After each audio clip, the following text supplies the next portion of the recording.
ایسا نہیں ہے کہ آج 2025 میں شخص کھڑا ہوا ہے میں آپ کو کہہ رہا ہے بڑی بڑی باتیں.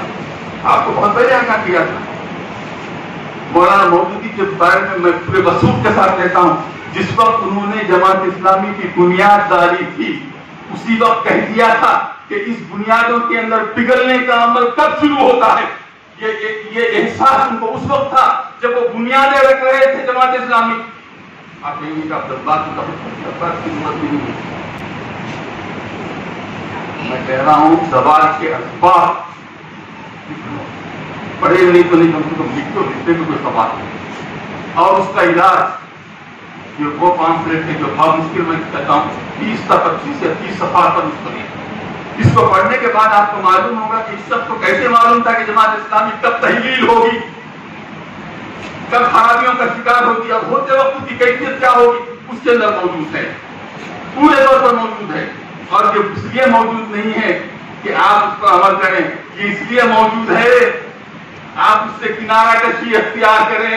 پیشین گویا حدیث میں بھی ہے کہ دنیا کی قومیں تم کو اس طرح ٹوٹ پڑیں گی جس طرح بھوکے بھیڑیے دسترخوان پر ٹوٹ پڑتے ہیں. یہ پیشین گوئی انتظار کرنے کے لیے نہیں ہے میرے بھائی، یہ تیاری کے لیے ہے. تم نے اس کو بھی مہنگی اماؤنٹ کے انتظار کے ساتھ بستے میں ڈال دیا. کہہ رہے تو بات اللہ کے رسول کی بات کو کبھی غلط نعوذ باللہ ظالم ہو نہیں سکتی. ارے اللہ کے رسول نے اس لیے کہا تھا کہ تاکہ تم ان غاصب قوموں کا محاسبہ کرو اور ان کے آنے سے پہلے ان کی تیاری کرو، اور تم تیاری کرنے کے بجائے ان کے لیے نرم نگاہ والا ثابت ہوئے. تو حقیقت یہ ہے کہہ رہا تھا مولانا امین احسن اصلاحی رحمۃ اللہ علیہ نے فرمایا تحقیقات اسلام آگے کی بات فرماتے ہیں کہ جب تحریک اسلامی میں اسٹاک ایکسچینج کی مانی، یہاں کسی کا مال، کسی کی دولت، کسی کی جوانی، کسی کی صلاحیت، کسی کا سرمایہ لگا. یہاں تک تو بات سمجھ میں آتی. آگے فرماتے ہیں اگر کسی موقع پر یہ تحریک ناکام ہوتی ہے، کرنے کی بات نہیں، لوگ یہ مت کیجیے، وہ مت بولیے، یہ مت کیجیے. آپ کو لکھ کے دیا گیا تحریرن کوئی چیز موجود ہے. آپ اپنا چہرہ اپنے آئینے میں دیکھ کر جس دن ڈرنے لگیں گے اس دن اپنی شکل کو بگاڑ لیں گے. آپ ڈریے مت، یہ حقیقت ہے.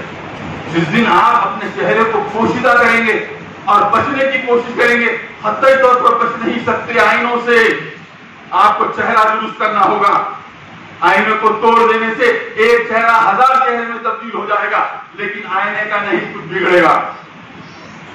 فرماتے ہیں کہ اسٹاک ایکسچینج کی مانی ہوتی ہے جس کی سرمایہ، کسی کی دولت، کسی کا مال، جوانی.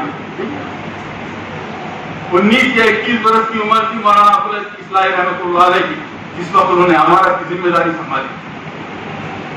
جوانی کا وقت تھا، نہ ایک جوانی کا وقت. ایسے کئی واقعات ہیں اس کو بیان کیا جاتا ہے، موقع نہیں. تو لوگوں کا سرمایہ لگا، دولت لگی، پیسہ لگا، جوانی لگی، خون لگا، پسینہ لگا.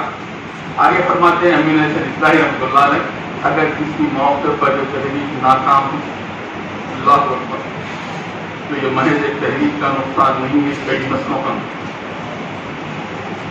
اگر پوری تقریر نہیں کرتا تو یہ اعتبار ان لوگوں کے لیے کافی تھا جن کے زندہ ضمیر آج تک سانس لے رہے ہیں. جن پر اگر فاتحہ کہنے کی بات ہے تو ان پر کوئی تقریر، کوئی تحریر، کوئی گفتگو اثر نہیں کرتا، اس لیے کہ وہ شہید ہو گئے. شہید کے اوپر کیا اثر ہوگا کسی کی بات پر؟ وہ تو اپنے انجام کو پہنچ گیا. تو کہتے ہیں کہ اگر ناکام ہو جاتی ہے تو پھر سمجھ جائیے کہ ایک نسل کا نہیں کئی نسلوں کا ہوگا. ایک اور جو جملہ انہوں نے کہا ہے میں بتاتا ہوں، اس کے بعد پھر مجھے ضرورت تھی وہ یہ تھا اس کا سب سے بڑا نقصان یہ ہوگا کہ آئندہ کوئی شخص مولانا مودودی کسی تحریک کو برپا کرنے کے بارے میں سوچ بھی نہیں سکتا، اس لیے کہ اس انجام کو سامنے رکھنے کے بعد کسی کی ہمت نہیں ہوتی کہ پھر کوئی تحریک کو برپا کرے. وہ آخر دعوانا نہیں. وہی تیرے زمانے کا امام بڑھا جو تجھے حاضر و موجود سے بیدار کرے، موت کے آئینے میں دکھا کر رخ دوست زندگی تیرے لیے اور بھی دشوار کرے. یہ بھی ہے مولانا ابوالعلا مودودی علیہ رحمہ کی وہ بات جو انہوں نے قیام کے موقع پر اٹھنے والے سوالات کا جواب دیا تھا. اور بڑی اس کے ساتھ کیا تھا، کتابوں کے اندر وہ ساری چیزیں موجود ہیں، سمجھنے کی کوشش نہیں کی بلکہ اس کا جواب پیش کیا کہ جماعت اسلامی درحقیقت اس سوال کا جواب تھی۔ آگے چلیے اس بات کو اور آگے وقت پر ایک سوال ابھر کر آیا تھا، ہم لوگ نہیں تھے اس کو پتا۔ آپ اللہ کا شکر ادا کیجیے، اس تحریک کا حصہ ہے جو اس کا جواب لے کر میدان کے اندر آئی تھی۔ ہاں اس دور میں بھی اسلام انسانوں کی رہنمائی کے لیے اتنا ہی قابل ہے جتنا اپنے ابتدائی دور کے اندر رہا ہے۔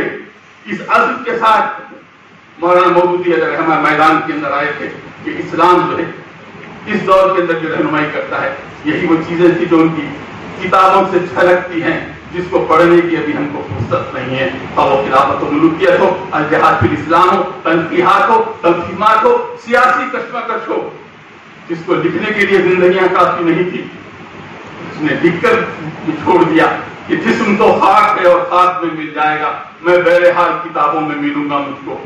لیکن شاید پاکستان تحریک کو اتنی فرصت، یاد رکھیے کہ تاریخ دنیا میں تاریخ یہی ہوتی ہے، سے لے کر 1941 تک، جبکہ 1941 میں جماعت اسلامی کا قیام عمل میں آیا تھا۔ 37 سے انہوں نے ایک سلسلے وار مضامین کا سلسلہ شروع کیا تھا جس کا عنوان تھا ایک سالے نظام کی، ایک سالے جماعت کی ضرورت۔ یہ وہ عنوان تھا جس پر مولانا کی تحریروں کی کم سے کم 4 سال تک ترجمہ قرآن گواہ ہے۔ یہ دیباچہ ہے، مقدمہ ہے جماعت اسلامی کے قیام کا۔ اس کو ہٹا کر جماعت اسلامی کی تاریخ کو نہیں پڑھا جا سکتا۔ 37 اور 39 40 41 یہ 4 مکمل سالوں کے اندر مولانا نے ایک مضامین کا سلسلہ شروع کیا۔ اس میں وہ ساری چیزیں موجود تھی کہ آج کے دور میں ایک سالے جماعت کی کیا ضرورت ہے، کیوں ضرورت ہے، کیسے قائم ہو سکتی ہے اور کس طرح آپ کو پروان کر، یہ ساری چیزیں اس کے پاس موجود تھی۔